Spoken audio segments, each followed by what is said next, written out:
Hi. Please be seated. Hi, good morning to all of you. So, all of you are welcome to this session of History Optional Clear. Many students will join tomorrow because I think open session are not and old students who are supposed to join with us for world history. Clear? So, first of all, before we start this session, clear? We need to discuss briefly about the overall pattern of this examination so as to understand where the optional stands, basically, clear?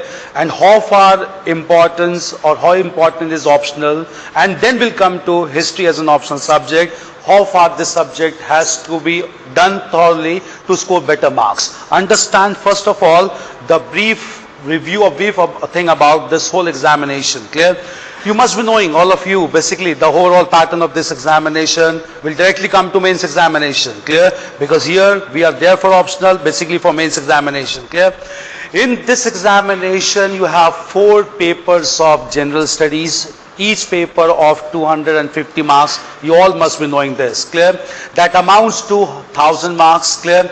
Then you have one essay paper which again comprises of 250 marks, that is 1250 marks, clear? Apart from this you have one optional subject, be it any subject, clear? We'll come to later on with history, clear? That comprises of 2 papers, again each paper comprising of 250 marks, that is 500, clear? So altogether it amounts to 1750 marks. If you qualify for mains, you are called for personality test, which is again of 275 marks. So total ranking is done or service is allotted based on your score in 2025 marks, clear? This is the overall thing that needs to be understood, clear? This examination is about this 2025 marks, in which 1750 marks is directly in your own hand, for which you cannot blame any commission, clear? You cannot blame UPSC also, clear? Because they are allowing you to write 1750 marks and scoring marks is directly in your own hand, clear? Within this 1750 marks, just understand one thing, 500 marks are allotted to any optional that you may choose. Since all of us are sitting here and all of us are sitting here to have history as our optional subject, we need to understand what this 500 marks is all about, clear? See, one thing I'll let you know, make it very clear.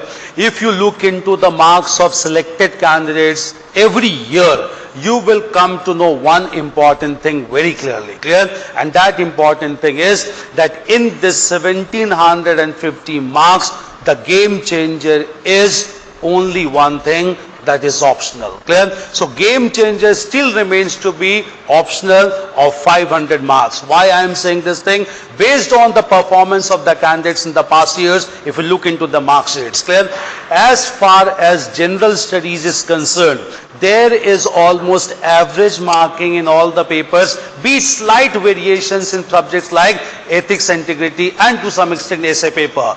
If you look into marks of paper 1, 2 and 3, marks are almost average, around 100, clear? And there the endeavour of every serious candidate is just to complete the paper. If you complete the paper, write 20 questions in 3 hours, your marks will vary around 100 to 120, clear?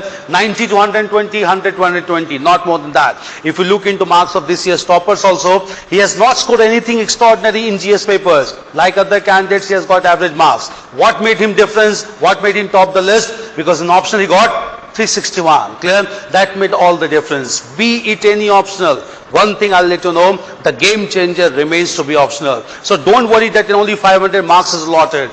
Variation of marks remains to be very high, clear? In history optional also, this year I'll let you know, clear?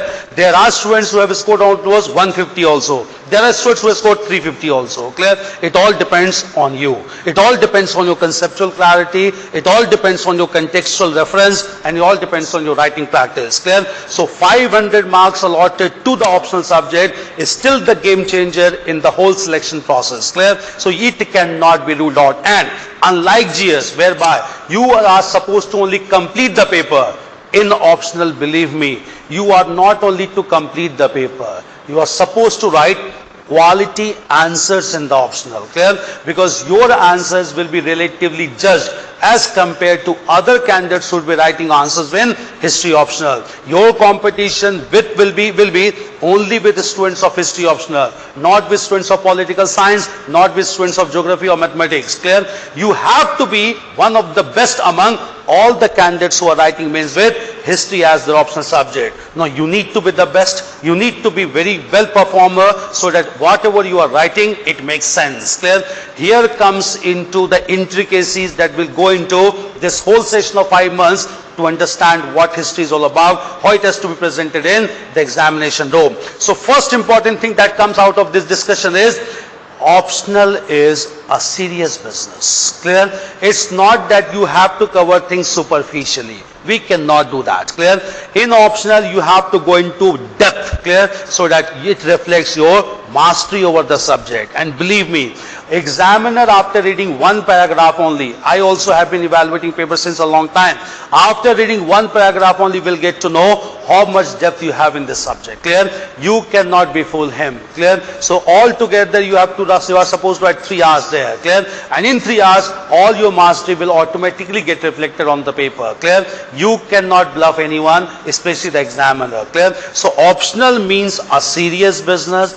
Here you have to understand all the intricacies, all the important informations and concept, and then you can hope of scoring 300 plus marks. That is the minimum marks that can be expected out of any candidate, be it any optional. And if you are able to score 300 plus marks, believe me, no one can stop you from getting selected. If you have performed average also in GS, and performance in GS has always been average, clear? If one candidate is good in history, he may not be very good in science and technology, clear? So obviously his marks will get balanced in GS. If one is very good in science and technology, he may not be very good in polity, clear? So one thing is very clear, there you cannot have mastery, clear?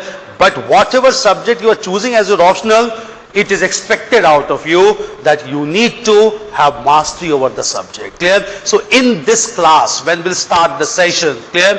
Try to develop that mastery over the subject, clear? Make the subject get internalized within you, clear? Nothing should be imposed upon you. In this class, we'll have a thorough discussion. It will not be only a class from my side. In fact, I expect every candidate to ask questions so that it is more of participatory in nature, so that things, whatever you are asking, gets ingrained in your mind, so that subjects get internalized. Make it very clear. This subject or any optional need not be memorized. It has to be understood properly, because you won't get any question whereby you will just vomit on the paper. They will expect clear-cut understanding about the context and the concept, clear? And in this, you will have a major role in classes only where we'll discuss all the intricacies, clear? So one thing that makes it, which needs to be very clarified, that optional remains to be a game changer, even though now it is only one optional. When we used to write paper, we used to have 2 optionals, clear? Even though it is one optional, still it remains to be the game changer. Since you are taking this thing, make it as a serious business. How we are going to proceed, we'll discuss that. This is one thing to be understood. So optional needs to be done. How we will deal with this subject, we'll just understand that, clear? We will start with the very first topic of our syllabus. This session will start with world history, because world history is not directly connected with the large chunk that is Indian history, that will include ancient, medieval and modern, clear? So we'll start the class with world history, clear? When we start this class with world history, I would expect from all of you that try to be with me in the class, clear? What I mean to say, clear? Don't run after materials, clear? See, since you are sitting here, I want to make one thing very clear to all of you, clear? You will have to trust me, clear?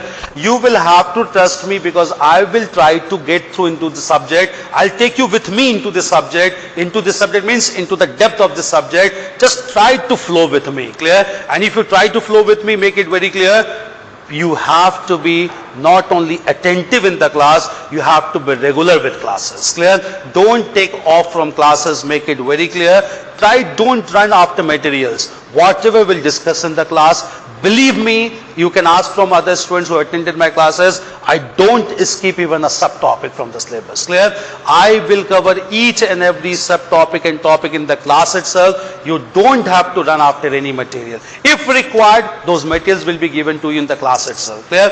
Don't try to purchase any book and all. Try to be with me in the class. I will give you dictation also. All the notes will be there with you. You just have to do one thing.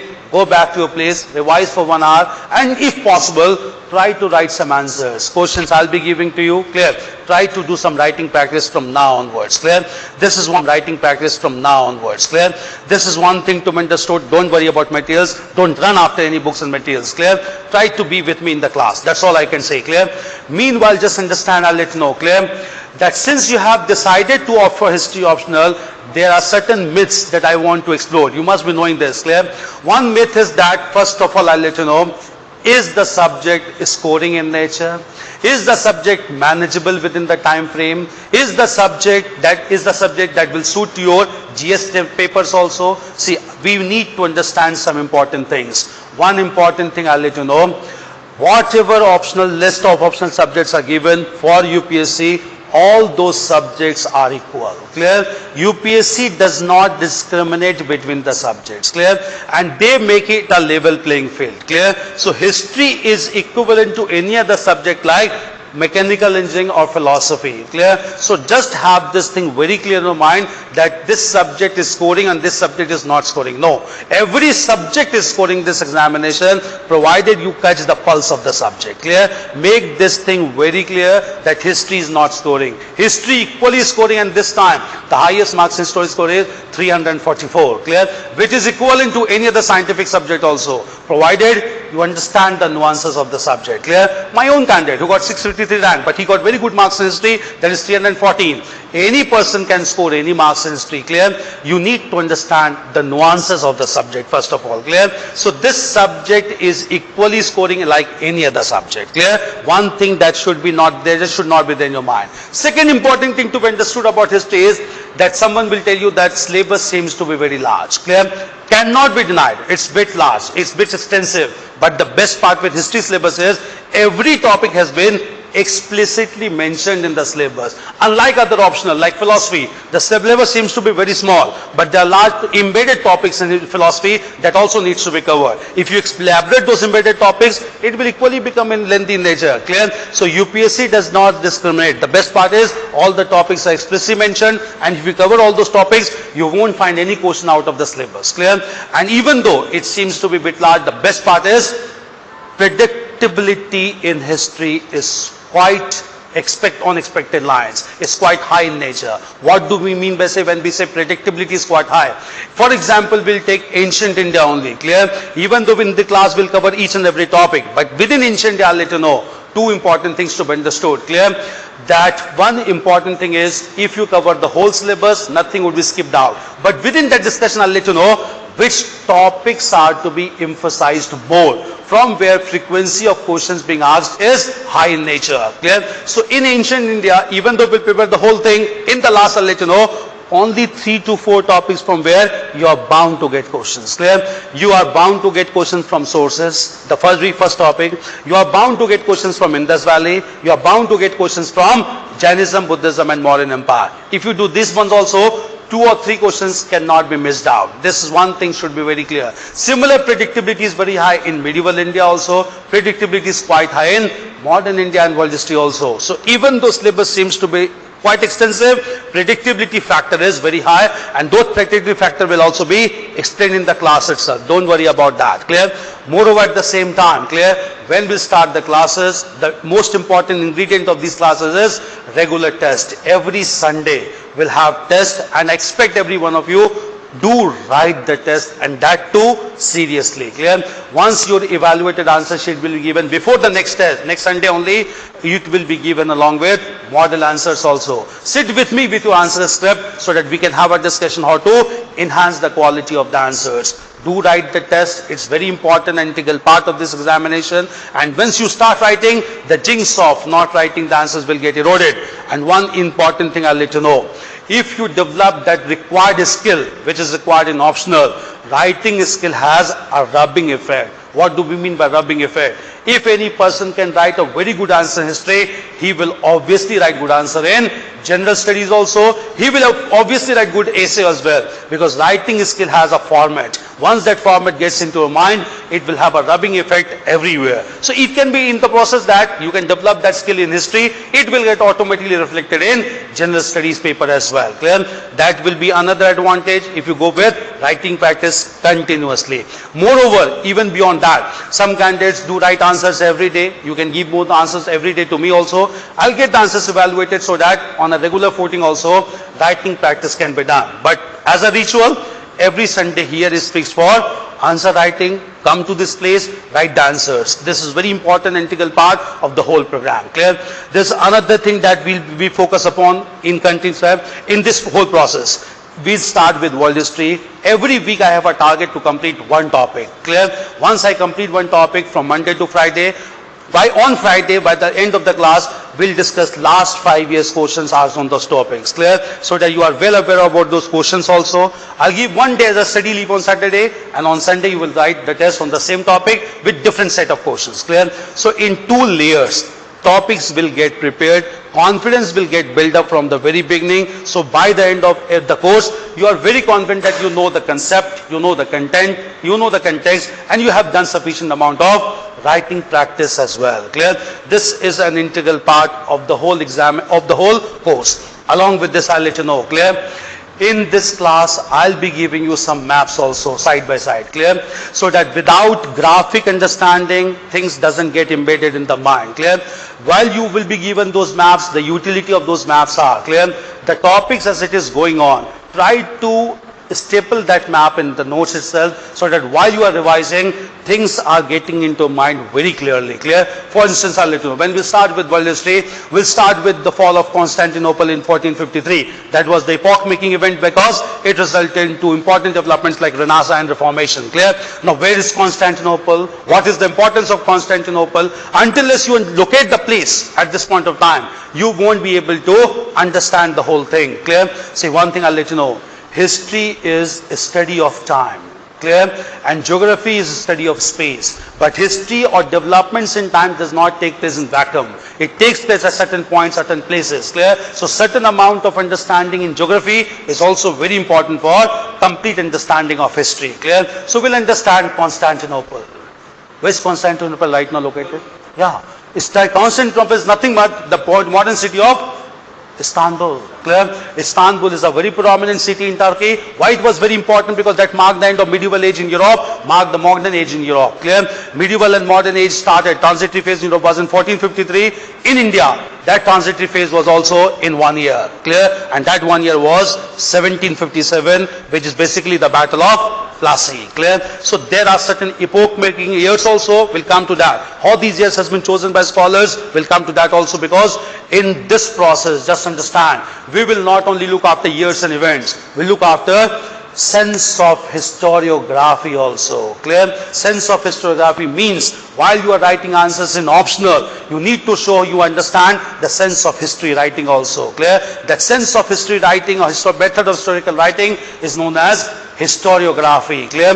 Why all the years are not important? Why only some years are important? Why only 1757 Battle of Plassey is important? Why not 1756 is important? Why not 1758 is important? Clear?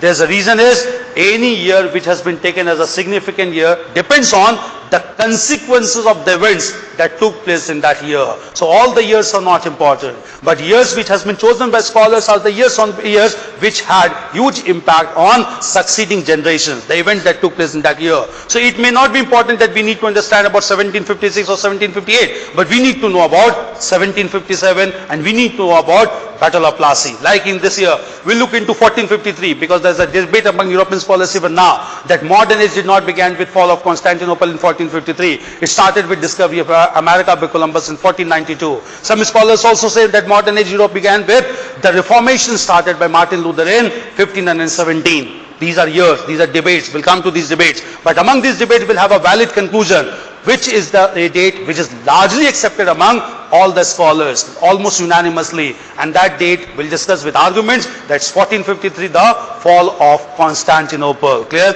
So we will not only study about dates, we'll discuss why this date has been chosen as the year to start any major developments. Why scholars choose these dates? If you read a work that is What is History by E.H. Carr, E.H. Carr writes, all the years are not important, all the events are not important. Historians choose certain dates, certain events which have long-term consequences to judge its importance. Clear? In this class, therefore, we won't be only reading about dates and events. We'll look into the context under which the year became important, the events became important. Clear? Battle of Plassey. Why it took place only in Bengal? Why it took place only against the Nawab of Bengal? Why not other rulers of India? Why only British? Why not French wanted to fight this war? All these contextual things need to be understood to understand the real significance of the Battle of Plassey. Clear? The Battle of Plassey. Clear? All these years are epoch-making years that has made huge difference to the mankind lives. Clear? And why do we study this discipline? The reason is that history provides us with reference points. Clear? When you say something, see, I'll let you know what is the relevance of history as an administrator. Clear? When you are called for any meeting in administration also, and they ask you, what do you think is the solution for this problem? How do we start? That I think this problem, the problem to solution to this problem is this and this measure should be adopted. Because such and such measures and issues took place in the past and such measures were adopted at that time that proved to be effective. So you take reference points from the past. Clear? History is all about taking the reference points from the past, understanding the past so as to enable us to take more valid and balanced decisions even in contemporary times. Because as we know, history repeats itself. Since it repeats itself, reference points becomes very valid in order to take any decision in coming time. That is the relevance of studying this discipline, which is basically an event or overflow of events marked with certain discrete or certain deciding factors or deciding points as well. So in this class of history, we'll understand what are those deciding points and how those deciding points shape the future generation or rather the coming generation as well. So this is the relevance of this whole discipline of history. That is why Sardar Vallabhbhai Patel also said once, clear, only at its peril, India or any nation can ignore history. Clear? Because without knowing history, we cannot take any balanced decision. We cannot give any advice to other authorities also. Even when you write essay, why you take reference point of Mahatma Gandhi? Why you take reference point of Abraham Lincoln? Clear? Because these persons under certain context operated in a unique fashion. And that unique fashion, if replicated, can result into better solutions for coming generation also. So history provides us with reference points. With those reference points, we can take a better and balanced decision in coming time as well. You do understand reference points. It will help you not only in this optional, it will help you throughout your GS also. It will help you throughout writing essay also. Clear? Without the reference points, you cannot write anything, and those reference points are to be taken out of this discipline of history. So it has huge relevance anywhere in life, anywhere in this examination, be it GS paper, be it essay paper, and even in interview also. Sometimes you ask, clear? The question is asked, if revolt of 1857 could not have taken place, what could have been the shape of Indian nationalism? Clear? You have to think beyond that point also. That's why I'm telling you, it's not about mugging up facts and figures. It's about understanding the discipline altogether. If Mahatma Gandhi could not have been there, what could have been the shape of Indian national movement? We need to understand contrafactual things also. And in this discussion, the classes will understand all those contrafactual things as well. Clear? We need to make things very clear with regard to this discipline. Clear? This is one thing to be understood. Clear? So history will proceed in this fashion. We'll take the major things as reference points, understand the events in chronological order, and try to give it a contextual backing. Clear? Contextual backing in this discipline is much more important. Clear? This is clear first of all these things clear. Nuances of this discipline needs to be understood perfectly. Until this you understand the nuances, it won't be easy. Mugging up or rote learning will not work, at least in optional. Clear? In optional you need to understand all basic things, all important things with contextual backing. Clear? Is this clear? Before we end up at this point, any question that comes to your mind with regard to the subject, with regard to the whole overall pattern of this examination, before we go into the depth of analysis, clear? These were all macro analysis. Micro analysis will go when we'll start the discussion, clear? Anything that comes to your mind with regard to this subject, before we go into micro analysis, how we are going to proceed, what would be our approach in this exam, in this whole course. Any question that comes to your mind with regard to the whole overall pattern. Please. What will be the pattern of the making test? Will it follow the main pattern or? See, I'll let you know. This is optional program, and in this optional program, since you have to write the examination there in the mains examination for 500 marks. It is a written examination, so all the tests that we'll have on weekly basis, on every Sunday, it will be written test, subjective examination, clear? If you want assistance for objective questions, that will start after November. When prelims start approaching, we can start with that. But right now, our focus will be on optional, and in optional, we'll have all the tests which is subjective in nature. Answers has to be written in comprehensive fashion. It has to be evaluated, and after evaluation, we'll provide you with evaluated sheets and model answers also. Anything else that comes to mind? See, these are macro analysis will come. First of all, overall pattern, where history stands, clear? Make one thing very clear in your mind. This is very important, clear? Every optional is scoring.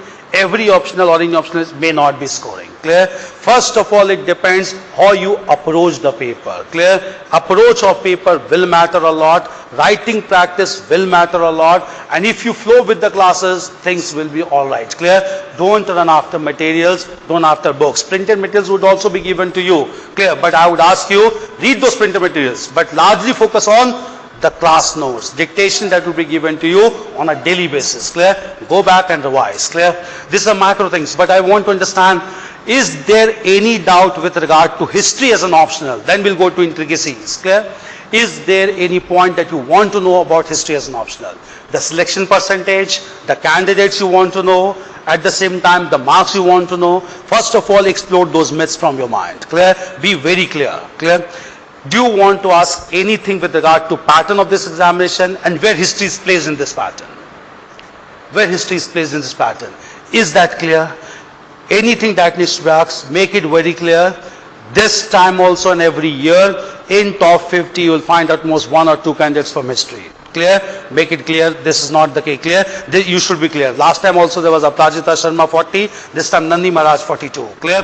Rank are achieved provided you write the answers. Believe me. Clear? This time history has got enough results. Clear? Rank 42, 51, 83, 115. These are all history candidates. Clear? You will get enough number of candidates, and believe me, none of them, or very few of them are from history background. All of them, most of them are engineers who have taken history optional. Some of them are commerce graduates who have taken history optional, and they have scored very well. Clear? So it's not about your educational background. Make it very clear. Any person can develop the interest. It depends on you, and it depends on me also. Clear? Generating interest in the subject also depends on the teacher. Clear? So leave it on me to some extent. It depends largely to you, but it depends most relatively on me as well. We'll develop that interest. Don't worry. It's very interesting, very scientific in nature. Clear? Don't make one thing make clear. It's not to be memorized. Clear? I want to make it very clear. Any optional, if you think that it has to be memorized, it is the end of that subject for you. Clear? Optionals are not to be memorized. Optionals are to be understood comprehensively. The day you realize that optional needs to be memorized, it is the end of that optional for you. Go for another optional. Believe me, don't have to memorize. You just have to understand the things properly. Is that fine? The macro things, 500 marks, the game changer, optional is always very important. Clear? And believe me, another thing here only I want to make it clear. There are certain students who come to me that, is there any chance that pattern of examination will get changed and optional will get eliminated? These are all rumors. Clear? Suggestions are given time to time by various committees, but those suggestions are only mere proposals. Clear? It is not the decision of the government or DOPT or UPSC to take that thing. Clear? And if it is done, 3 years prior intimation would be given to all the candidates, which has been made clear by UPSC. So by that time you will complete the whole circle of writing the attempts. It will not be done to the disadvantage of any candidate, any person. Clear? So make one another thing very clear. Optionals are here to stay. Clear? There are very least chances that pattern of examination is going to change, at least for time being. Clear? They have changed the pattern in 2011. They paid price for that. Clear? They had to conduct UPSC, or they had to come on backward. They made CSAT paper only qualifying in nature. Initially when it was introduced, the marks of CSAT were also to be counted. And of late, since CSAT has been only qualifying in nature, it has only become a ritual to be attended by candidates. Nothing more than that. Clear? It cannot be done in haste. It will take time. And prior 3 years notice will be given to every candidate. Also eliminate this doubt from your mind. I just want everything to be clear in your mind so that you are very much settled how to proceed with the things. Is this clear? Clear? Now coming to history as an optional subject. Clear? Syllabus has been given to all of you. Clear? Coming to CS business. Clear? See, starting the paper is as civil services says, notification says. Clear? History syllabus for the mains, just look into the first paragraph. History syllabus for the mains examination has 2 papers. Paper 1, it starts from early ancient history and goes up to 18th century, that is ancient and medieval India. Is from the Europeans' arrival in India, that is modern India, and covers the entire modern Indian history. Even it includes post-independent era also. Post-independent means India, developments India after India's independence. Clear? Then at the same time, this paper extends beyond Indian independence and goes up to the disintegration of Soviet Union in 1990. That is world history. It starts with Enlightenment ideas. It comes up to the disintegration of USSR or Soviet Union. While paper 1 has 24 titles, look into 24 titles, topic number 1 to 24, clear? I have divided into ancient medieval, clear? Topic 24 titles, clear? The whole ancient medieval India. And paper 2 which has 27 titles, modern India being the large chunk, clear? It starts from European penetration into India and continues till topic number 15, modern India, post-independent era, and then world history. It starts from topic number 16, Enlightenment ideas, 27th one, that is disintegration of the Soviet Union and the rise of the unipolar world, that is headed by United States. Clear? Till this point, this syllabus starts. Clear? No, this whole syllabus, just make it very clear. Clear? It will take 5 months to be completed thoroughly. Clear? Not less than that. I want to make it very clear. It will take 5 months from here. Clear? So if we are starting from 1st of July, it will go up to November end, I suppose. Clear? It will go up to now. It can vary for weekdays or 10 days, not more than that, but make it till November end. Will just wind up this course. Clear? It will take this much time. I cannot. It can go beyond this, but it will not be less than this. With my experience, I say it may extend for 10-15 days, but it will not be less than that. Clear? This 5 months, this whole thing will take 5 months if we cover each and every topic and subtopic elaborately. This is one thing to be understood. Clear? Tomorrow, or rather from today itself, we'll start with world history, that is section B of paper 2. We start with Enlightenment and modern ideas. First of all, we'll have the background. We'll complete this world history in 1.5 months by mid of August, clear? And then we'll move on to ancient India. Now just understand, world history is quite straight in nature. Straight in nature means basically it has to be understood in the flow of events. Clear? Here historiography is important, but it is not dealt as strongly as it is done with Indian history. Quite obviously, we had been still conducting historical research on major developments in Indian history. Excavations, exploration are still going on Indus Valley sites in northwestern part of India. New sites are being discovered. So historiography will be dealt much more elaborately in Indian part as compared to world history. Clear? It's almost in a straightforward manner, but there are some debates we'll discuss here also in modern history, like the beginning of modern age only. 3 epoch-making events are highlighted by scholars. We'll discuss why we take only one of them as the major factor that marked the end of the mid-ancient times and beginning of the modern times. Clear? We'll have historiography here also, but historiography is dealt more elaborately in the section on Indian history, ancient, medieval and modern parts. Clear? At the same time, when we'll start with ancient India, I want to make it clear here itself. Clear? In ancient India, what is the pattern of the paper that you get there? There you will get 2 papers of history to be attempted in one day. That is 2 sessions in UPSC on the same day, 9 to 12, 9:30 to 12:30 and 2 to 5. Clear? This is normally the timing of UPSC. Clear? In first section, you will have paper 1 which will have ancient and medieval India. Understand the pattern also. It's very important because you are going to score marks. Clear? In this history paper 1, there will be altogether 8 questions. Within every question there will be subsections also. In those 8 questions, just understand 4 questions will be from ancient India, 4 questions will be from medieval India. Out of those 4 questions each, question number 1 of ancient India and question number 5 of medieval India, that is the first question, are compulsory questions. You don't have any choice. You have to write those questions. Clear? So their question number 1 and question number 5 are compulsory questions. Remaining 3 questions are to be attempted, taking at least 1 question from each section. Meaning thereby, if you are writing 1 question from ancient India apart from compulsory question, you will have to write 2 questions from medieval India. If you are writing 2 questions from ancient India, you will have to write 1 question from medieval India. How to choose those questions also, we'll discuss. Because choosing the questions also decides your mark. Clear? If you choose questions which are more historiographically based, which are critically evaluation part, you will score more marks. Clear? Try to write questions on cultural aspects which are more scoring in nature, rather than going only into political aspects. Clear? I'll let you know, we'll understand which questions are to be picked up. And within that also let you know whether to attempt 2 questions from ancient India or 2 questions from medieval India. We'll let you know that also. Clear? It depends on your inclination also. It depends on classes also. We'll let you know how to go about it. Clear? Even though we'll cover every topic. Clear? Among those compulsory questions, very important thing to be understood, the first compulsory question which is asked from ancient India is related to map pointing. Clear? And again I'll let you know, the basic problem that has been faced by candidates till this date is that they could not attempt significantly the sites which has been asked in ancient India.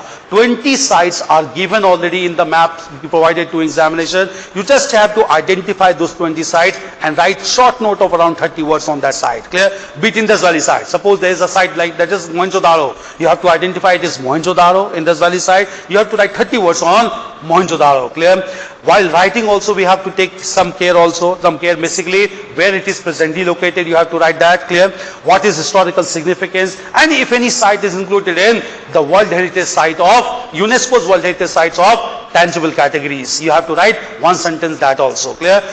For this question, which is very important in nature, and alone it is very impossible, because I was also a candidate. When I used to prepare, we used to find it very tough, because we have to take notes or points from NCRTs, then IGNU, then other materials that ancient India needs to be completed, that is, and at max we used to get 250 sites, nothing more than that. Clear? And then also it consumed almost 2.5 months for us. Clear? Realizing this problem, since I was preparing only, I had one thing in mind: you need to have a ready material for this. Clear? Therefore, we came out with a very important work which is exclusively devoted to map entries for history optional. That book has been given to all of you. If not, it will be given to you very soon. It includes 418 sites. Clear? And last year only out of 20 sites, 17 sites directly came from that. Because we have covered all major areas, all major map pointers taken from ancient India, that is prehistory, till the late ancient phase, that is Guptas, Harshvardhan, and even early medieval phase as well. So one topic, and we'll have exclusively separate classes for map pointing. I'll help you out how to identify those sites, because scoring in that is purely mathematical. Clear?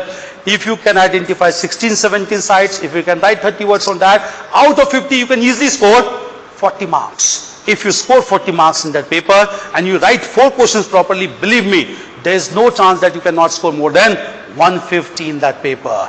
115 paper 1, 115 paper 2 will cross the 300 mark for you in mains, and that is sufficient enough to be in the list. Clear? So map pointing, it is very important section. We give special emphasis on map pointing. We will give you material also, in fact the book itself. In every test of ancient India, I'll be asking some questions on map pointing, so that practice should be done from the very beginning, so that sites are being identified. Suppose when we go into Indus Valley, we'll ask you to point some Indus Valley sites also, so that you get to know where these sites basically are located. In preliminary examination also these are asked from our map pointing. This time there was a question, which among the following is not a Harappan site? In GS paper I'm telling you. Clear? And there was options like Chanudaro, Kodwiji, Desalpur, and other sites. If you look into map pointing book, we have given everything. Soga is nowhere mentioned in Indus Valley site. Clear? In the map pointing book only you will realize. Clear? That is not a Indus Valley site. Clear? This mains optional will help you in GS to a large extent, cannot be denied. try to do it with justice. See, anything, any area that you do with complete justice, believe me, it will have certain positive impact on other areas also. If that thing has been done with pure honesty and justice. Clear? This is one thing to be understood. So map pointing, will be doing it exclusively. Try to do that map pointing seriously. 50 marks means a lot. Clear? Even single marks count in your mains examination. Coming to medieval India, again I'll let you know, my approach is there. Just understand. Normally, the trend that goes in the market is normally people from history options, they tend to write 2 questions from ancient India. Clear? Seems to be very easy, but don't go for easy things. Go for scoring things, I mean to say. Clear? Don't look for easy things. Clear? Normally what people do is that they try to write 2 questions from ancient India. Quite easy. You will get questions also, I'll let you know. You will get one question from Indus Valley, that is very short. You will get one question from Mauryans. In Mauryans also you will get question now from Ashok. We all know that. Clear? But going for easy things is not the job. Going for scoring things is much more important. Clear? What I have realized from my experience, medieval Indian questions is far more scoring than ancient India. And there's a logic.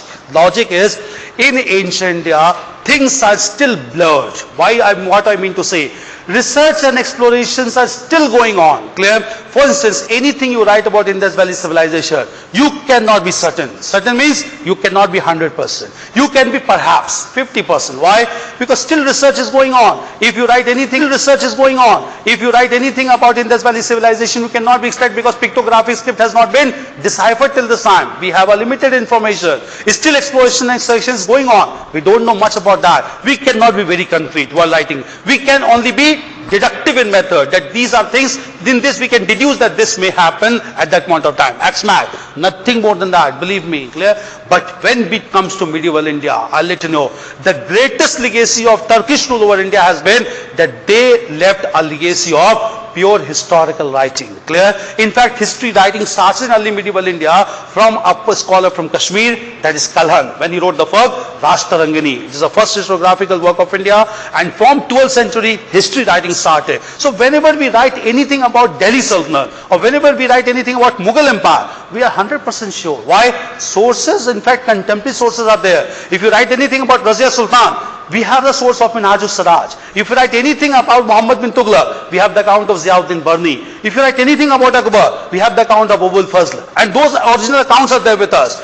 Based on that, when we write anything, we write with clear-cut conclusion that this was the thing that happened at that time. Since it is very concrete in nature, obviously examiner will also not have another perception to think they will allot you marks. But this is not the case with ancient India, at least till before Mauryans, this is not the case. After Mauryans, we have got plethora of sources. Clear? Ashokan inscriptions only. Then Gupta period, we have got large number of sources. So we'll come to that when we come to medieval India, things becomes much more concrete in nature, and therefore with sources you can write concrete answers. So personally, I believe, I have seen the marks also, if you attempt 2 additional questions from ancient India, apart from compulsory question, marks will shoot up. Clear? So in part 1, if you do map pointing properly, and in part 2, if you attempt 3 questions from medieval India, marks will automatically shoot up. And why I am saying, there's another reason also.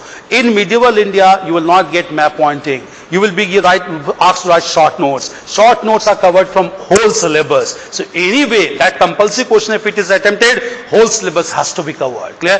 Anyway, if you are completing the whole syllabus, why don't you complete properly to write 2 more additional questions from medieval India only? Clear? So you can be choosy with ancient India, you cannot be there with medieval India, because short notes are to be written that will start from early medieval India, go up to the invasions of Ahmad Shah Abdali. That is still modern India. 5 questions or 4 short notes are to be written. If short notes are to be prepared, why not prepare the whole thing properly to write 2 additional questions from medieval India only? And predictability in medieval India again is very high.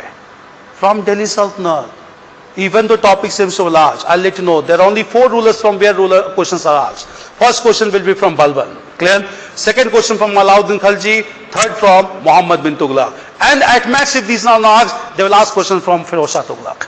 Questions are there. And from them also, questions are very much expected. If questions are on Muhammad bin Tughlaq, it will be on his experiments. 5 experiments of Muhammad bin Tughlaq. If it is Firoz Shah Tughlaq, it will be upon his public works. Syllabus are mentioned. If it is Balban, it will be on theory of sovereignty. He gave divine theory of sovereignty. Clear? topics are very clear, and I'll give you very ready-made answers on that so that you don't have to think also there. Once question comes, you can write it thoroughly. Mughals also. Akbar, you can expect question any time. Clear? Akbar and Aurangzeb, compare and contrast, it will come always. Whether it was Rajput policy or it is religious policy of Akbar and Aurangzeb. Questions are to be there. Mansabdari system, you will get questions. Clear? So things depend, predictability seems to be very high. Clear?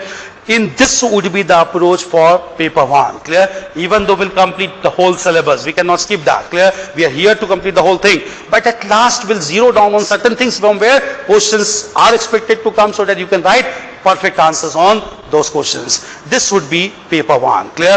We'll do enough justice, and scoring 150 plus in paper 1 is not a big deal, I'm telling you. This time people have normally scored 140 to 160 in paper 1. Those who have got selected. Clear? So this can easily be scored in paper 1. Map pointing should be done thoroughly. Clear? Coming to paper 2. Now just understand. Clear? Modern India. It's a large chunk. Clear? Almost 60% or 65% of paper 2 comprises of modern India. While this again I told you it's relatively shorter in length. Clear? And basically lesser number of topics. Modern India, again I'll let you know. Again I'll let you know, don't go for easy things. Go for scoring things. Clear? Modern India is very important, cannot be denied. It will help you in GS. In fact, with this option I'll let you know, 250 marks of paper 1. 150 marks will be done thoroughly in side by side. Why? Because topic number 1 to 6 in paper 1 of GS is history only. Clear? And that paper 1 will give you enough advantage. Clear? You can score marks anywhere. Modern India will be covering each and every aspect here. But coming to optional, I'll let you know one important thing. Again, there will be 8 questions in paper 2.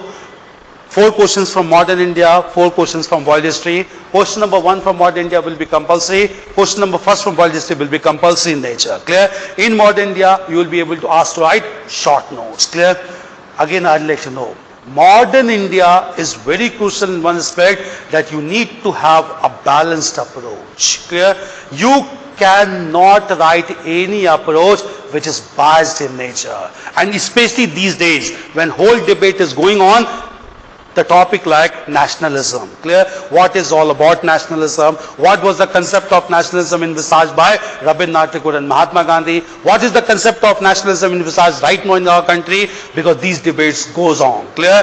And while writing answers on modern India, you need to be much more cautious in nature. Clear? Because even a single wrong concept will land you in trouble. Clear? Believe me. Clear? So writing answers in modern India requires enough amount of practice. Clear? And that is why in modern India, when we'll discuss, when I'll give dictation, I'll make it very clear, every single matters. If you write any wrong concept about Mahatma Gandhi, believe me, outside UPSC there can be whole opposition to Mahatma Gandhi. Within UPSC, you cannot afford to write even wrong single word against Mahatma Gandhi. His philosophy has to be not only accepted but respected for UPSC examination. Clear?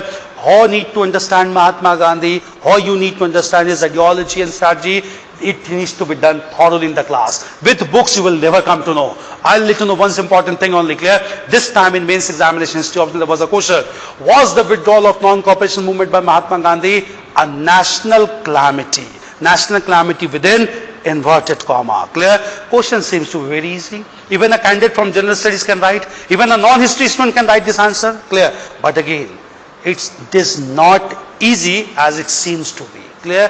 Whether it was a national calamity or not, you have to come to this debate. Was it a clear-cut strategy of Mahatma Gandhi, or was it a withdrawal or retreat of Mahatma Gandhi? There's a whole debate that goes on. Why this question has been asked? Because recently the argument has been given by some scholars that because of withdrawal of non-cooperation movement by Mahatma Gandhi, India's independence got delayed by 25 years. Because Mahatma Gandhi himself said, if this movement continues for 100 years, India will attain Swaraj. And he only announced the withdrawal of non-cooperation just on the basis of one sporadic violent incident in India. Clear?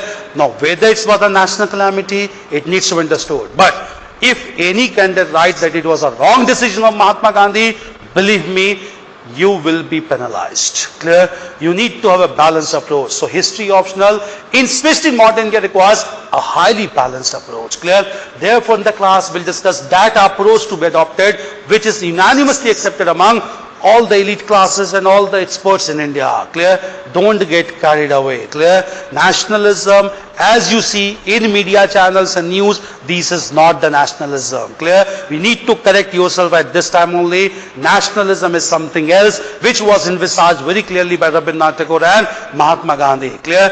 There is no definition of nationalism. Any one of you knows the definition of nationalism? What is nationalism? Leave aside now. What is Indian nationalism? We'll come to debates. What is Indian nationalism? You keep on hearing. Last time was sometimes back election got over. The whole election campaign was based on nationalism. Then what is nationalism? Any political leader must have defined nationalism then. What is Indian nationalism then? The whole election has been fought on nationalism. Issue of nationalism. Then what is nationalism? How do you define Indian nationalism? Any one of you? The whole election has been fought on this topic. Nationalism and anti-nationalism, sub-nationalism, pacification of minorities, all these things. What is nationalism then? What is Indian nationalism? The whole election has been fought on this issue. Then what is Indian nationalism? Any one of you? See, things seems to be very easy. It keeps on reverberating in our ears off and on. But we exactly don't know what exactly is this. What is nationalism? What is nationalism? Do you think that shouting slogans in Lok Sabha House is nationalism? Do you think that fighting elections on the basis of nationalism is nationalism? Or nationalism thing which is much above all these things? What was the definition of nationalism given by Rabindranath Tagore and followed by his disciple Mahatma Gandhi? Because for Mahatma Gandhi, Rabindranath Tagore was his guru. Clear? What was that nationalism? What is this nationalism? 2 days back also there was a debate going on in Lok Sabha about the integration of states and all. Clear? And the respected Home Minister of India said that Sardar Vallabhbhai Patel integrated all the princely states within India. Kashmir could not be done just because of it was to be integrated by Jawaharlal Nehru. Nehru committed a mistake. We'll understand the whole thing, whether Nehru committed a mistake or not. Because all these things has become very relevant. That is why, even Lok Sabha debates, what are the reference points? History. The whole reference points is history. History has to be done. We cannot neglect this thing. Clear? It is said that it was because of Nehru that 1/3 of Kashmir is there with Pakistan. That was the statement given by Misha. Clear? Whether it is right or not, we'll come to history. We'll discuss that. Because now we'll discuss history in depth. Clear? Was that a wrong decision by Jawaharlal Nehru? Was that a practical decision by Jawaharlal Nehru? What really we are paying price for that decision of Jawaharlal Nehru? We have to come to that conclusion. Clear? Because here we'll have to come to a conclusion. Clear? We cannot go on debating unnecessary in parliament, but here in this class, taking history as optional, we have to come to that. Clear? So what is nationalism, any one of you? What is Indian nationalism? Any idea about nationalism? The whole election was fought on nationalism. History has become very relevant these days, in fact. Clear? Changing the names also has become a trend. Clear? And that indicates certain amount of ideology, cannot be denied. What is that? And believe me, I'm telling you, clear? Keep on watching the news of the debates of these parliamentarians also, because some of them are very well qualified also. Clear? And you will understand the history very well. Clear? 3 days back, there was a statement of parliamentarian from West Bengal who gave a very important statement, clear, about the trend that is going on in India. And she has also taken a reference point from world history. We'll come to that reference point. Clear? Therefore, you will appreciate what is going on in our country if you understand history properly. Clear? You will be able to take a balanced opinion. Clear? She hinted about one important ideology being fascism.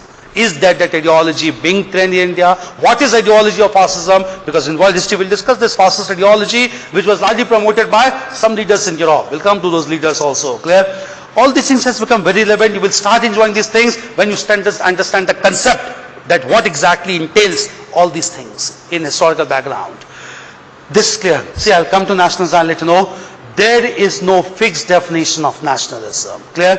Nationalism is a fluid concept. It can change from time to time. Clear? For instance, I'll let you know, if you define Indian nationalism as something whereby feeling of fraternity is there among the people of India within defined political boundary. That is the normal perception that we have. That is known as Indian nationalism. Am I right?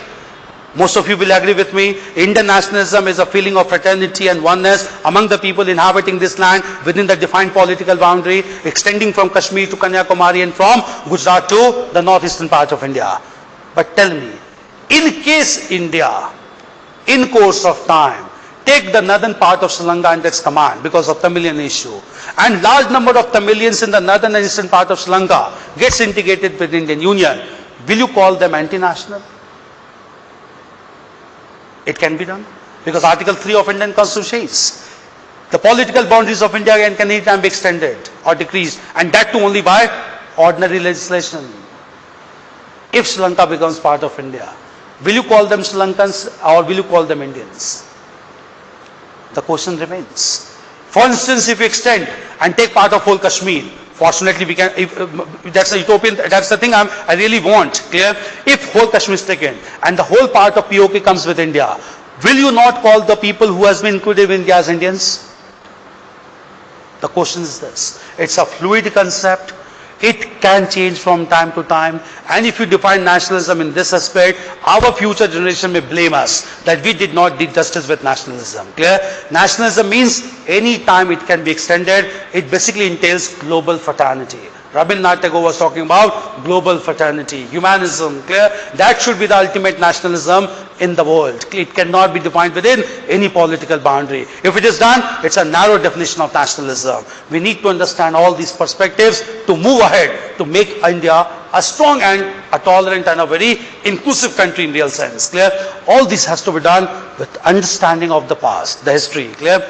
All these things. So modern India, it seems to be easy, but again I'll let you know, will have enough writing practice in this session, so that once you go for sufficient amount of writing practice, you are able to adjust the short notes in modern India and conceptual errors are not committed. If you do fail to write 2 or 3 facts, marks will not be deducted. But if you commit any conceptual error, you will be penalized. Make things very clear in modern India. So modern India seems to be, in fact it's really challenging in nature. Even though it's easy, it seems to be easy, it's challenging. We'll have enough writing practice, and in modern India our approach and perspective will be much more important than mere range of information. We'll not be doing that. Clear? We'll be developing our approach and conceptual clarity.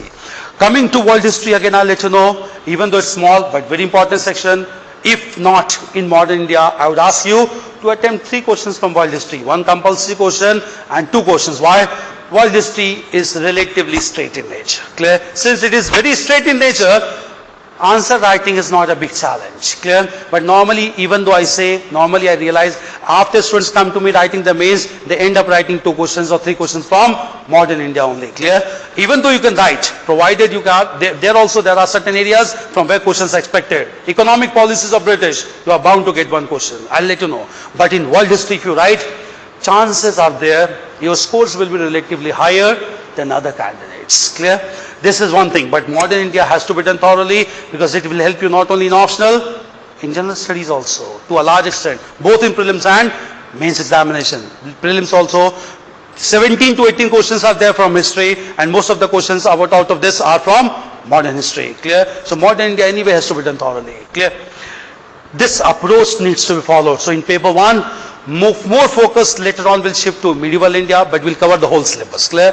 In paper 2, we'll cover the whole syllabus. We'll try to write 3 questions from world history. Clear? Modern India, 1 compulsory question anytime has to be written, 1 long question. And I'll let you know, write long question from economic policies of the British. Commercialization of agriculture, deindustrialization, land revenue, questions are scoring in nature. See, choosing question matters a lot to score marks. Clear? And we'll have this knack also, what questions are to be selected to write there so that marks can be scored. Clear? Because these days, selection of questions become much more important than we used to appear. When we used to write the examination, we were not supposed to be write answers in specified space. Right now you have to write answers in specified space, that too in right chronological order. When we used to write, we were only given 1 question paper and blank answer copy. Clear? So when we used to write answer, we used to write the first question that was best prepared. Clear? So you had question 3 and we used to write the first answer to get psychological impression on the examiner that this answer has been well written. Clear? But these days you don't have that liberty. First question means first question. Clear? Because with examiner, that first question will come to him. Clear? So you have to write. So you have to be much more well prepared to write questions in that order only. Choices are not there. Clear? So try to be well prepared so that one question or first question, if you write properly, it gets a psychological impression, and with this impression, examiner will continue to give marks in other questions also. Even if you have written average answers, which is the last answer, you will have certain amount of psychological advantage from examiner's side. Clear? And psychological advantage means advantage of 3 to 4 marks, not less than that. Clear? All this psychology also needs to be understood. Clear? This is the thing that needs to be understood within that subject. What exactly is the requirement of this examination? How far important is the facts? How far important is the concept and context? We'll understand that. Clear? Because we'll emphasize more on concept and context rather than only facts or informations. Clear? History is not about that. This is clear first of all. With regard to this approach, anything that needs to be asked, any question that comes to your mind. So how far we have to be specific by writing GS mains paper 1? See, in general studies, I would ask you, clear? Regarding history. History, I'll let you know. With regard to history, while you write answers in general studies, write answers same as you write in optional, but there's one difference. In optional, we'll be discussing about the ideas or approach or opinion of scholars. That is scholars meaning that by when they will discuss the revolt of 1857. We'll discuss the statement of V.D. Savarkar. We'll discuss the Hasan. We'll discuss the statement of Disraeli. Because all these arguments are to be given optional. But when you write GS answer, you don't have to refer to these opinions. You have to write the answer straightforward. Clear? So in GS, you don't have to go into deep historiography. But in optional, we go into deep historiography. So content is there. In GS, it becomes much more easier. Try to write in simple answers. In optional, we have to get into depth. Clear? We have to write about the perceptions, the observations, and the arguments of scholars also. Contemporary persons also. Especially modern India. Clear? If you write anything about tribal, if you write anything about tribal revolts these days, you cannot write answer without mentioning about Ramchandra Guha or subaltern school of scholars. Clear? Because subaltern scholars will write the history from below. That is masses history. Clear? But you need not mention subaltern scholars and Ramchandra Guha in GS answers. GS answers have to be very straight in nature. Clear? We'll let you know how to proceed with GS answers, how to proceed with optional answers. Is it fine? So GS answer has to be much more straight in nature. Optional needs to be much more in depth. Clear? Is it fine? That is the difference between GS history and optional history. Clear? Is it fine? Anything else? Any points that come to your mind? Anything else that you want to discuss? How we are going to proceed is fine. We'll start with world history.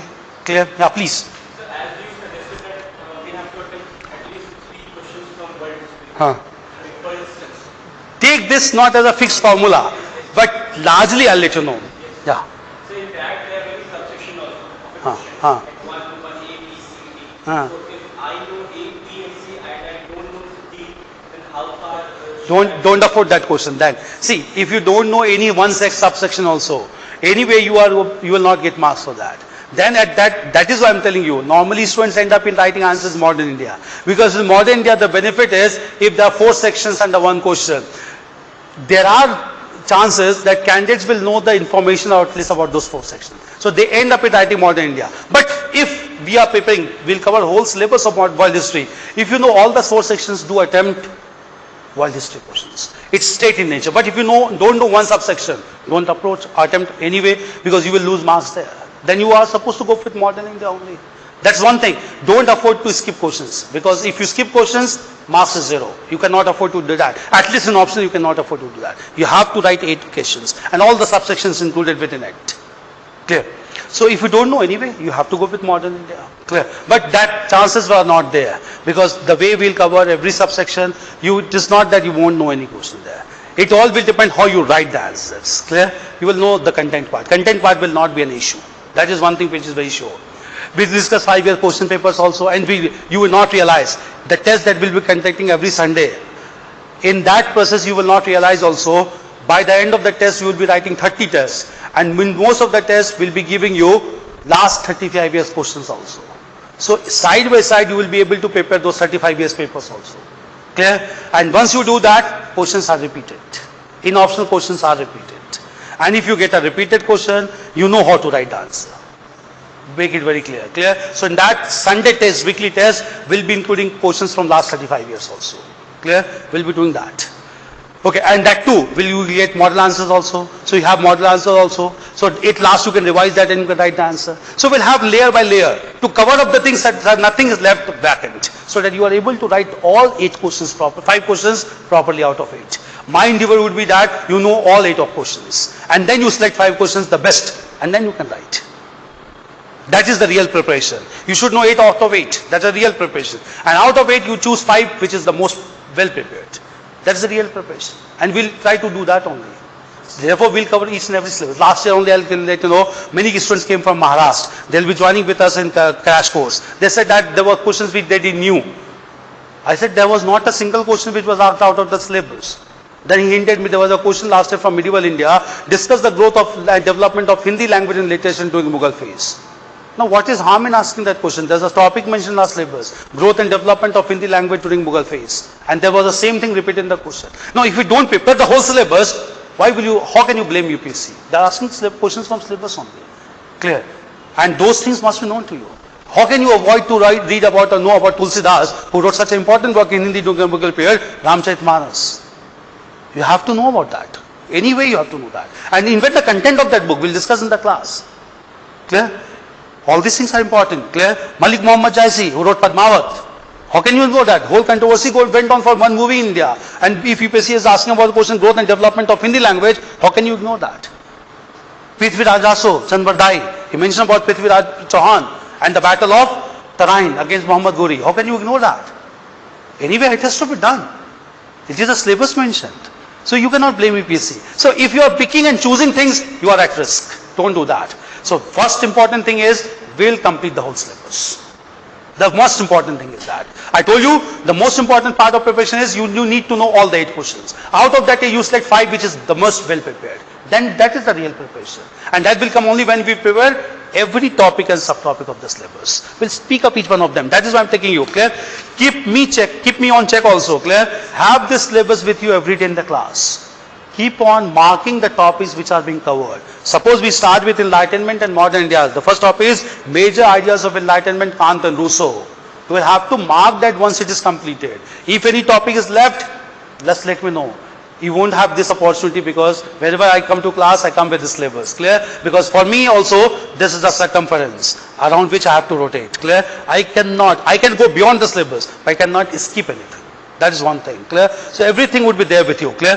But do keep this syllabus every day when you come for class so that confidence comes. With confidence comes a sense of completion also. If you have completed every topic, when you step into the examination room, you enter with confidence. Whatever is asked, I know, because whole syllabus is prepared. That one sense of completion and confidence should always be there with you. And that I'll ensure. Because I have to cover everything. That's why I took you. It makes sense for 10-15 days beyond November also. Don't get worried. But I'll let you know, we'll complete on time so that you are left with sufficient amount of time to prepare for prelims. Anyway, you are not going to start for prelims from before December. Clear? And you should not start also. Clear? Because ideally, if you start before that, you are wasting your time. Clear? If the strategy is right, 5 months is more than enough for prelims. Clear? Before that, we'll complete the optional part. This is the right time to start. Anything else to be asked? Any question that comes to your mind? Is the approach very clear to all of you? So that when we start discussion, we can start with in an organized fashion. Maintain a register, 4 registers with you. First of world history.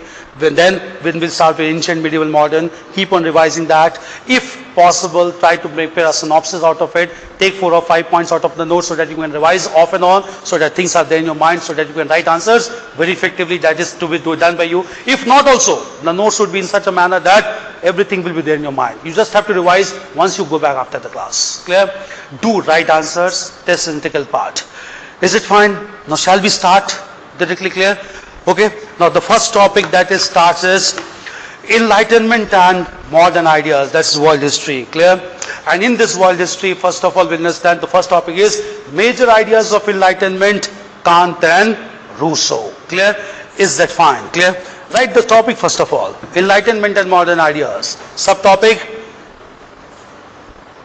Kant and Rousseau. We'll come to Kant and Rousseau separately. First of all, Enlightenment and Modern Ideas.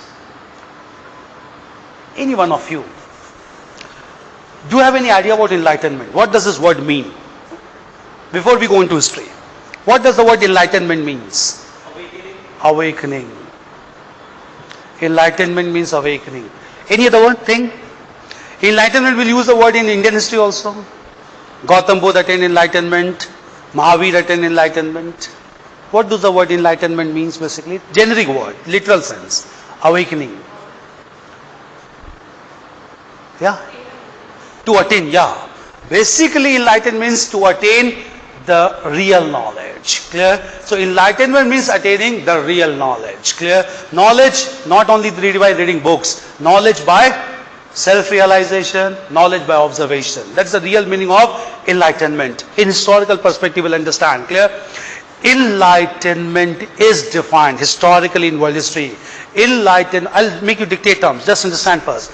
Enlightenment is defined as the last phase of the cultural movement that began in Europe, which is known as Renaissance. Clear? So enlightenment of ideas took place in 17th and 18th centuries in Europe, which is the last phase of the Renaissance, as Renaissance started way back in the 15th century. Clear? So enlightenment is the last phase of the Renaissance or cultural revival that began way back in the 15th century. So in order to understand enlightenment, which is in a continuity of Renaissance only as the last phase, we also need to understand about Renaissance first of all. Clear? What was this all about, which is known as cultural rebirth or classical rebirth of language and culture in Europe. We'll understand that. Clear? See, first of all, I'll let you know that there was very important region in Europe till medieval times. Medieval times is there in Europe also. This region was known as the Eastern Roman Empire. Just understand first of all. Clear? We'll have a map also with you tomorrow. Clear? The whole Europe that we look at now. Clear? The whole Europe till medieval times. Medieval times, what does it indicate? We'll look into that. Transitory phase we'll discuss why medieval got transferred into modern, what institutions were there in medieval times replaced by modern times. Medieval age in Europe was marked by two clear-cut divisions of Europe known as the Western Roman Empire or the Western Europe and the Eastern Roman Empire or the Eastern Europe. Clear? What was this dividing line? I didn't know. Clear? Major countries like Britain or United Kingdom, England, France, and other countries like Germany, they fall into Western Europe. Eastern Europe included the regions of Mediterranean Sea and countries right now like Balkan states of Romania, Bulgaria, Austria, Hungary, all these countries, along with one very sensitive region, that is the region of Turkey. Clear? It was in Eastern Roman Empire. The capital of Eastern Roman Empire was also known as Byzantine Empire. Clear? Just understand. Clear? Eastern Roman Empire was also known as the Byzantine Empire, which was a Christian empire, as it was decided by the principles of Christianity. Clear? And Eastern Roman Empire extending from the Mediterranean Sea until the region of Africa. This whole region had one capital. That capital of Eastern Roman Empire, this capital was known as the capital of Constantinople. Clear? This capital was known as Constantinople. It is presently located in Turkey. Clear? Constantinople was a very strategic location as it collected two water bodies. Clear? These two water bodies were basically Mediterranean Sea on the lower side, the southern side, and Black Sea on the northern side. Clear? Therefore, it was highly strategically located, known as Constantinople. The word is derived from the name of an important emperor of the Holy Roman Empire known as Constantine. And based on him, the city was named as Constantinople. Clear? This was in medieval times in Eastern Roman Empire. But at the same time, From 7th century AD onwards, a new religion was established in West Asia, the religion of Islam. And large number of Turkish people who were basically from Turkey. Just understand, Turkish people are not from Central Asia. The Turkish people was basically from Central Asia. But since they were largely dominating Turkey, they came to be known as Turks. Clear?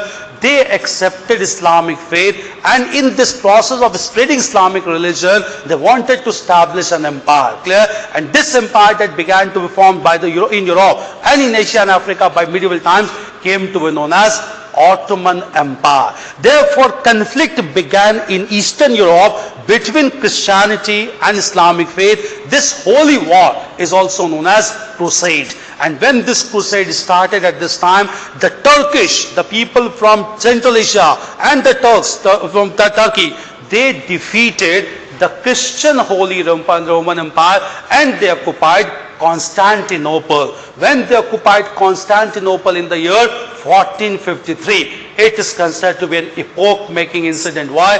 Once people of Christianity were defeated at Constantinople, they were forced to leave this region. And when they left this region, they were forced to go to a adjoining region in the Mediterranean Sea, beyond Mediterranean Sea, and that region was Italy. And when they went to Italy at this time, they realized they lost a very important region which was very important for trading activities. Now they could not cross the whole region, mainland region, to reach Asia and Africa, which was very important for resources. They started era of geographical discoveries in order to search a sea route towards the eastern part of the world. And when they started era of geographical discoveries, this era of geographical discoveries marked the revival of not only European culture, marked the revival and learning of Eastern culture as well.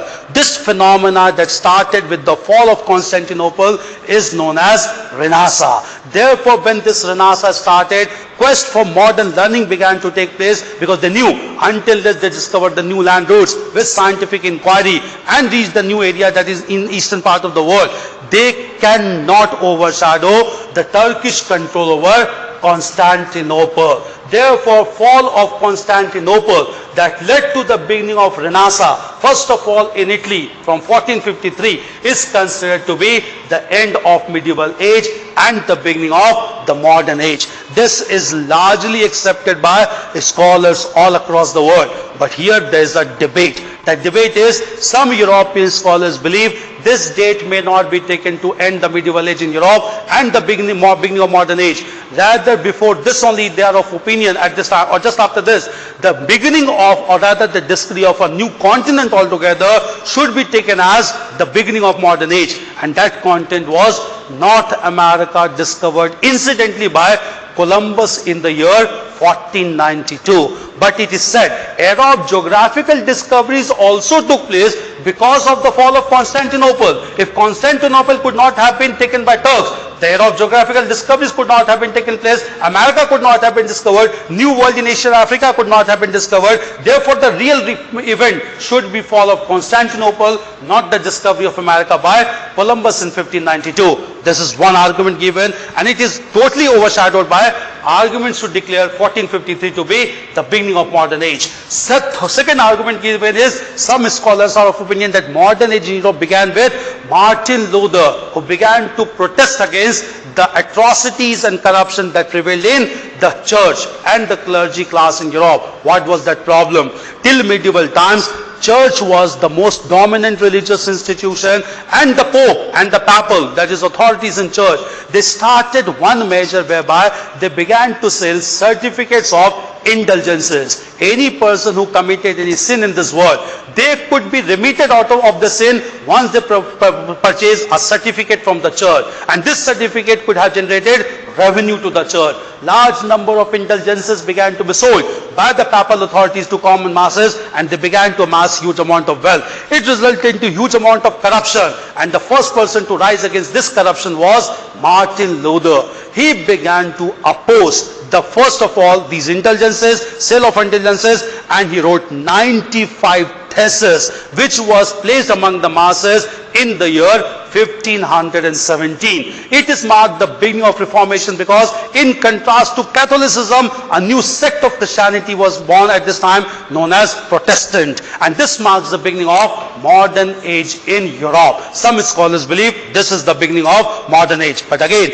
supporters of this idea that modern age began in 1543 says that even this could not have taken place if Constantinople was not captured by the Turks and people could have started to question the authority of church at that time. Martin Luther also began to question the authority of the church because they realized the resources which are being confined to the clergy class will not be used for welfare and upliftment of the masses. The resources should come into emerging middle class at this time. Therefore, this reformation also started as a consequence of Renaissance. And Renaissance in turn was a consequence of the fall of Constantinople by the Turks in 1453. Therefore, the debates has been settled down to a large extent that the end of medieval times came to an end in 1453 and beginning of modern age began. But when this transition took place, what are the criteria on which we say medieval times came to an end and modern times began?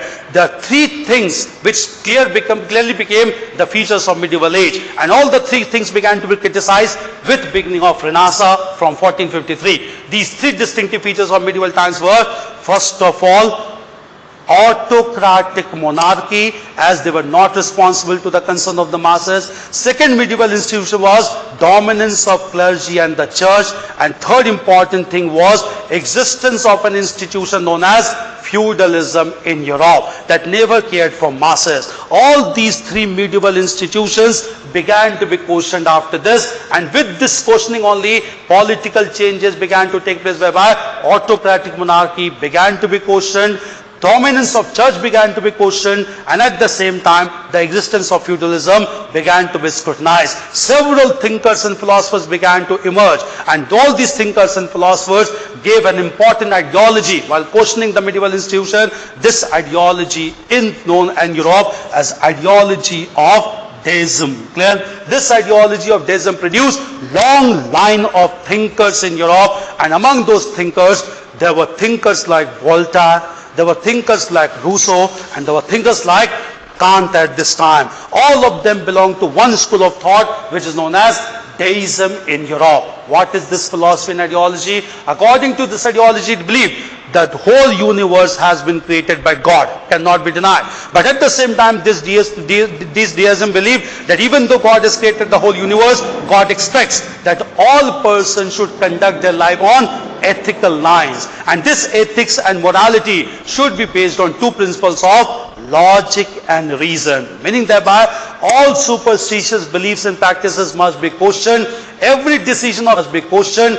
Every decision of human beings should be based on logic and reason, and this logic and reason will lead to ethical code of conduct which is expected by the omnipresent God at this time. This was the belief highlighted by these philosophers, and among these philosophers of deism, two most prominent were Kant and Rousseau. And Kant and Rousseau professed the ideas in the 17th-18th century which resulted into Enlightenment. Enlightenment is seen as the last phase of the Renaissance. Background, first of all, needs to be understood. Is that clear? First of all, concept is clear. Medieval institutions are clear.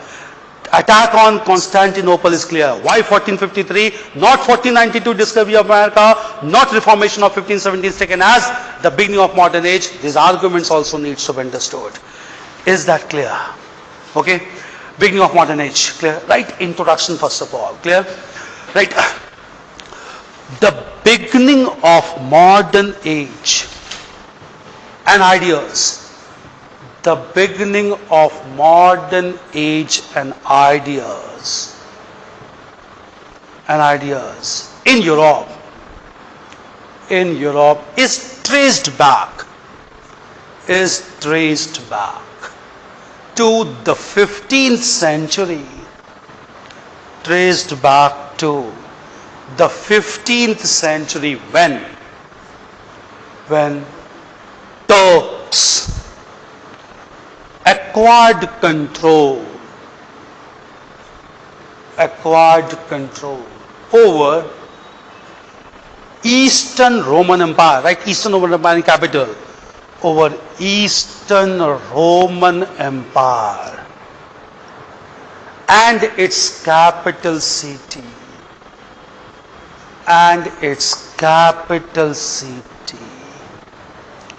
Constantinople,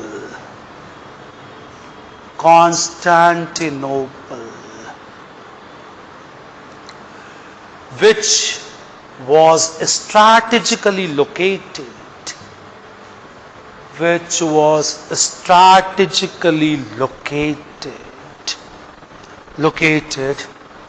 in Turkey.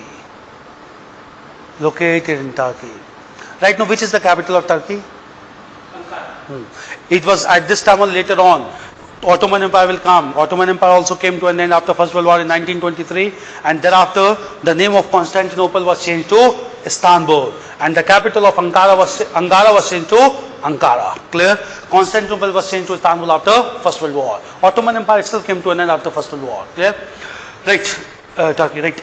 This development took place in 1453.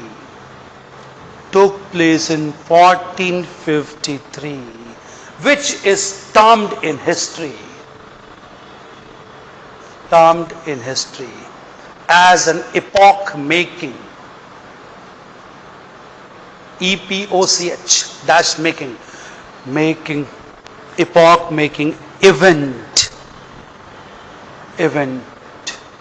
to indicate the transition from the medieval age to the modern age.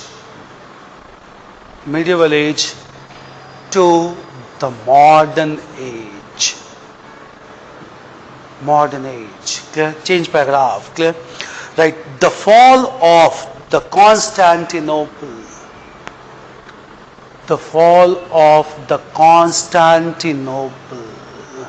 forced Europeans to shift towards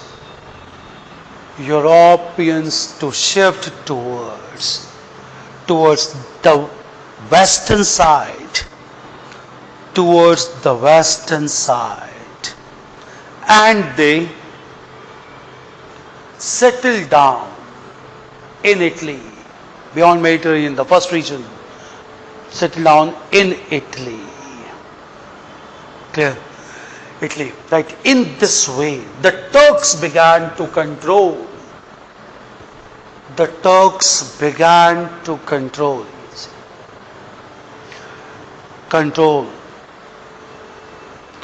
whole trade routes crossing the Mediterranean and the Black Sea regions,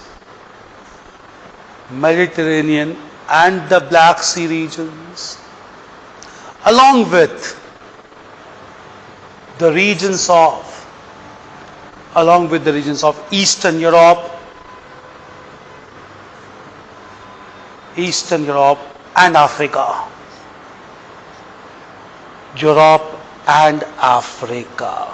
That this was not acceptable to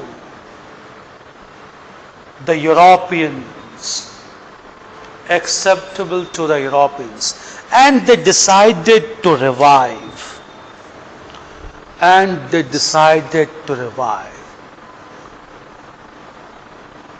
scientific spirit and cultural learning.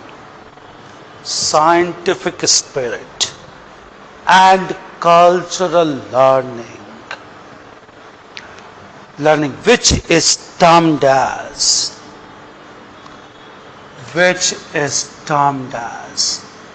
the Renaissance.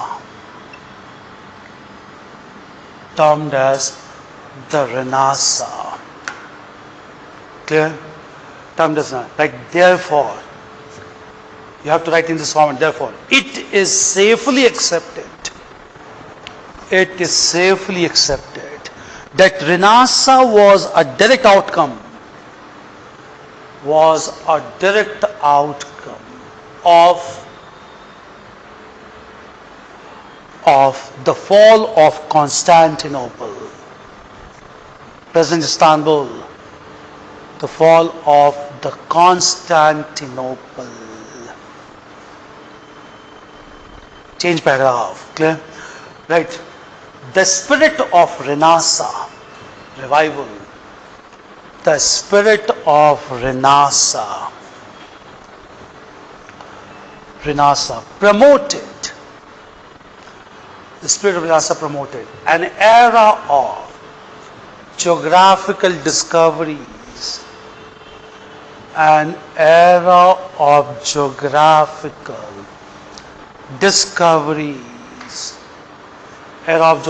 discoveries, whereby Europeans started to search new sea routes towards the Eastern world, new sea routes towards the Eastern world. Eastern world, EAS, Eastern world. Right, in this process,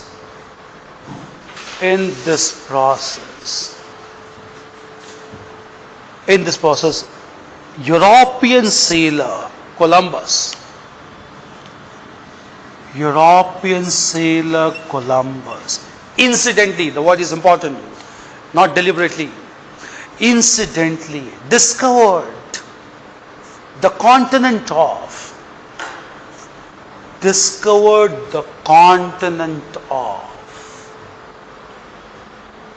North America, right in capital, continent of North America in 1492. This year is important. In 1492, clear? Right. Some scholars believe that the discovery of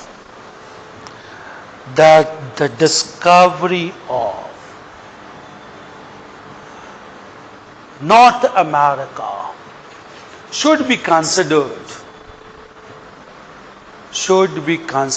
as the beginning of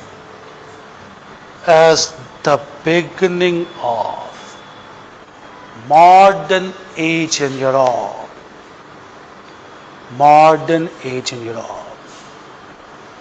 Okay. Right. However, it must be noted, you have to refute this idea.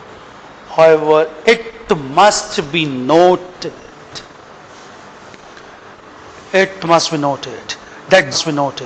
that this discovery was the consequence of the Renaissance, which was in turn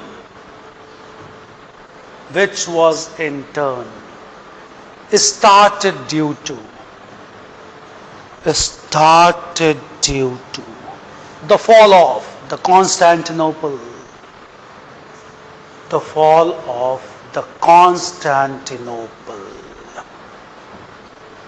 Constantinople, clear? Change paragraph, clear? Right. With progress of Renaissance,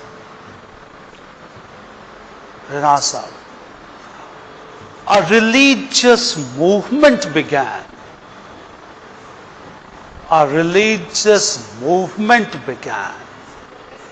Renaissance, a religious movement began in the beginning of the 16th century.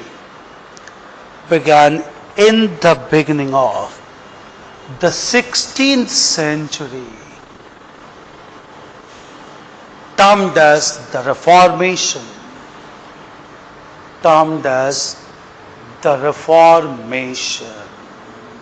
Clear? During medieval times,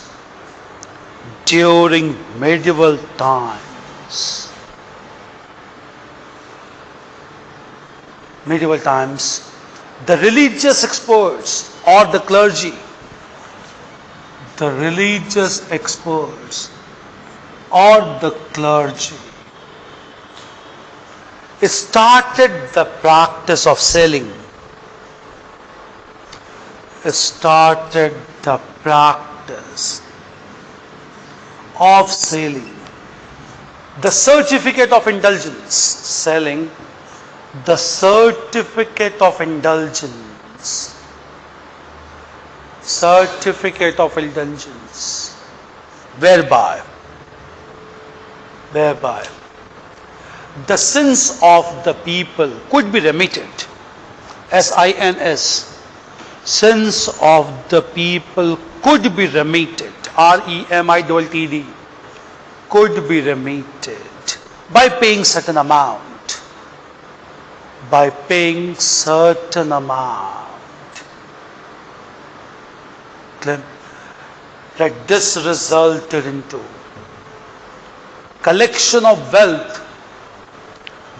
This resulted into collection of wealth and even corruption among the clergy class. Corruption among the clergy class. Among the clergy class. Right, in protest against such practice, in protest against such practice, a German thinker,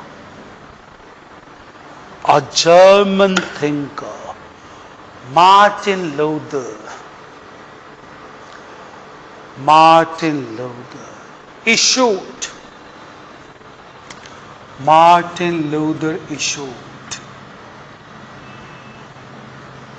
95, write 95 in words, issued 95 theses and challenged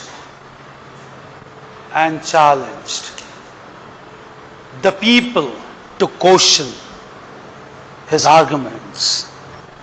The people to question his arguments. Okay? Arguments. That since 95 theses proved to be 95 theses proved to be rationally right, proved to be rationally right. A new sect came to emerge within Christianity,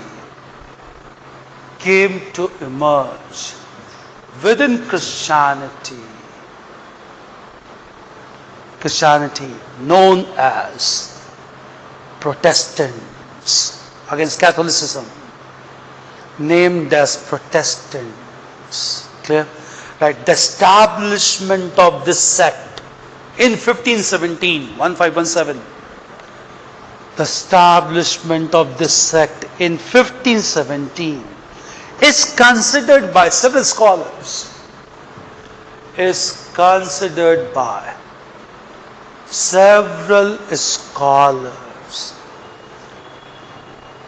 the beginning of the modern age, as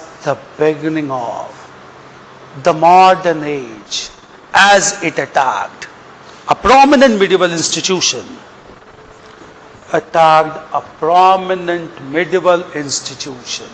that is the church, medieval institution, that is the church. Clear? Right? However, such religious developments was an offshoot of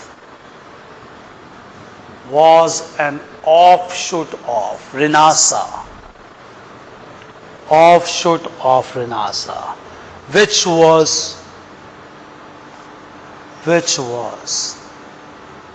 started due to the fall of the Constantinople. That's the starting point. Fall of the Constantinople. Clear? Change paragraph. Right. Therefore, it is largely acceptable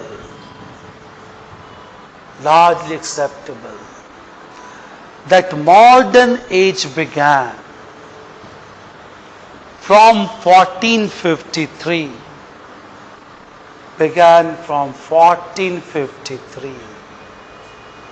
accompanied with Renaissance,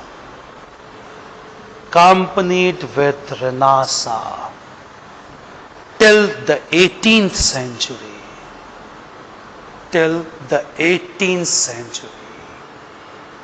Clear? Write next sentence.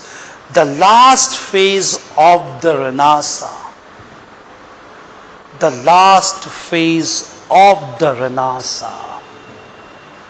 is termed as the phase of enlightenment,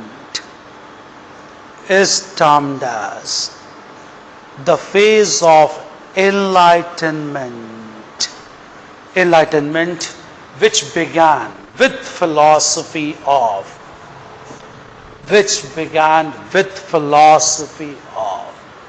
deism, D-E-I-S-M, philosophy of deism.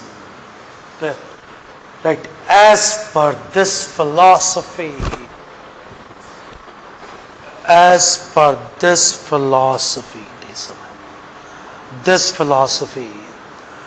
the whole universe is created by God.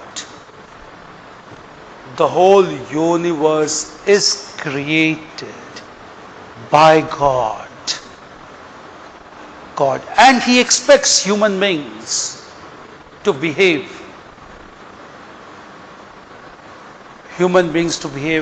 ethically, based on logic and reason. I hope the ideology is clear. Based on logic and reason. Clear? Right. The philosophy of deism.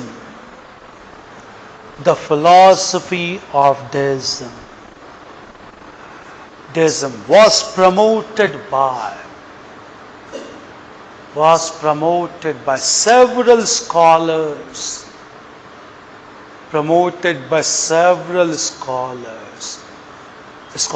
Among whom prominent were Kant, K-A-N-T, Rousseau, Voltaire, V-O-L-T-A-I-R, and even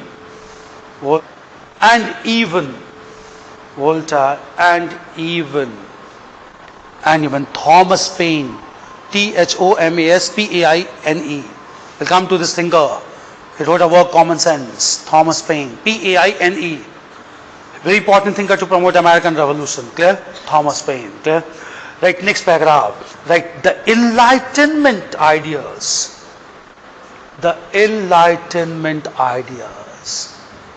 reinforced the beginning of the modern age.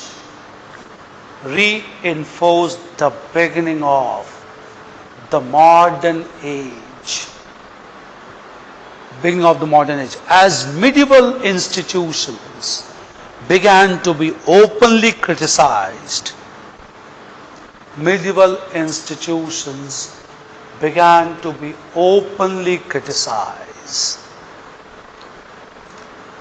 Okay? Right. The most prominent medieval institutions included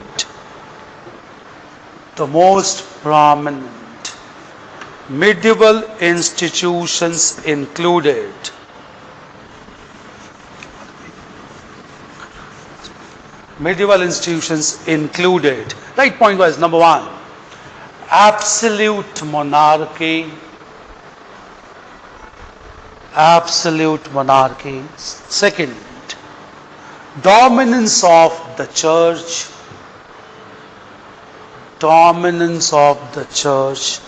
And third,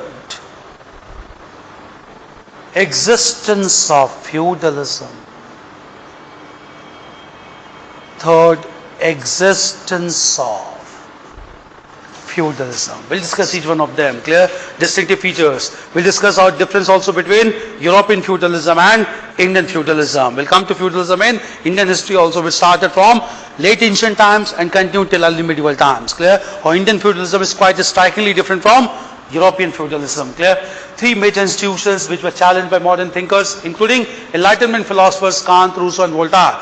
The major being autocratic monarchy, not responsible to masses, dominance of clergy, and third, existence of feudalism that led to feudal lords. Clear? That feudal lords also exploited masses in medieval times. Clear? This much is clear. Anything that needs to be asked till this point? Now please. The book 95 thesis is a book or compilation? No. Thesis is basically it is written in the form of points. That was known as thesis. That is arguments given by Martin Luther, not in the form book. In fact, he got those 95 theses placed on the front wall of the church in Germany, clear, whereby a certificate of intelligence was being sold.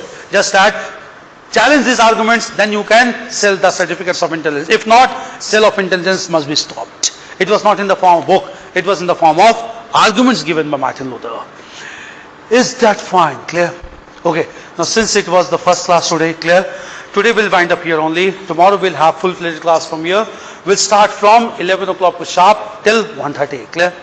We'll start. Clear? We'll get this thing burnt. I think humidity is too high. Clear? So it needs to be, I think, done. Clear? Because I also came class after a long time. Clear? So I think this needs to be done. We cannot sit for long. Clear? So I'll get it done tomorrow by tomorrow. Tomorrow onwards we'll have full-fledged classes starting at 11 o'clock till 1:30. Clear? We'll start class. Some other candidates will join from tomorrow. Clear? Those who are left with, well, just do inform them. Clear? Is it fine? So we'll continue from tomorrow. Thank you.